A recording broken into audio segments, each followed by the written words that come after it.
جب کوئی بھی عزادار فرش عزا پر آتا ہے تو وہ منتظمین کا مہمان نہیں ہوتا.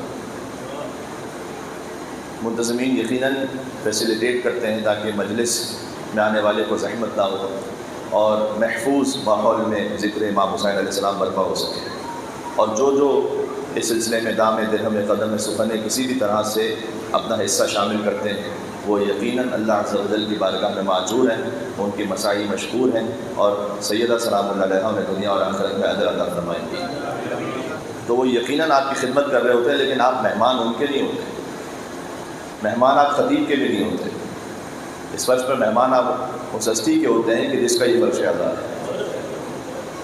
اور وہ حسین ابن علی حجت خدا، مظہر صفات خداوندی. تو اللہ عز و جل کی شان یہ ہے، دعائے ابو حمزہ خمالی کا یہ فقرہ ہے کہ وَلَيْسَ مِن صِفَاتِكَ يَا سَيِّدِي أَن تَأْمُرَ بِالسَّوَالِ وَتَمْنَعِ الْعَطِيَّةَ. پروردگار تیری شان یہ نہیں ہے کہ تو کسی کو بلائے اور کہے کہ سوال کرو اور اس کے بعد اسے عطیے سے محروم کر دے. تیری یہ شان نہیں ہے. اللہ عز و جل کی یہ صفت نہیں ہے کہ اللہ خود ہی حکم دے کہ مجھ سے مانگو اور اس کے بعد عطا نہ کرے.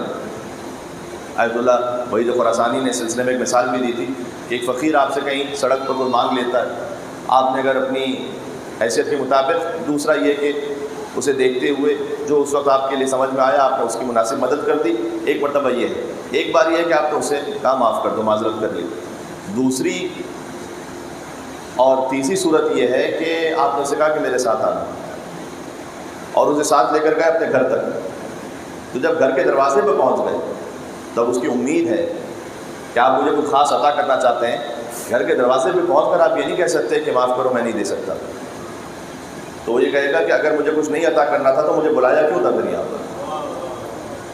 تو ہم ان کے غلام اور فقیر ہوتے ہوئے آقا عبداللہ حسین علیہ السلام کی خدمت میں یہ عرض کرنا چاہتے ہیں کہ مولا اگر کچھ نہیں ملنا تھا یہاں اس فرش سے تو ہمیں بلایا کیوں تھا مولا اس فرش پر. جب انہوں نے یہاں بلایا اور اپنا مہمان رکھا ہے اس کا مطلب ہے کہ وہ خاص عطا کرنا چاہتے ہیں.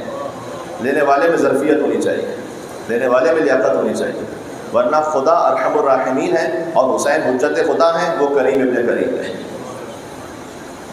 تو اب عبداللہ حسین علیہ السلام کی شان نہیں ہے کہ وہ کہیں کہ مجھ سے مانگو اس کے بعد عطا نہ کریں.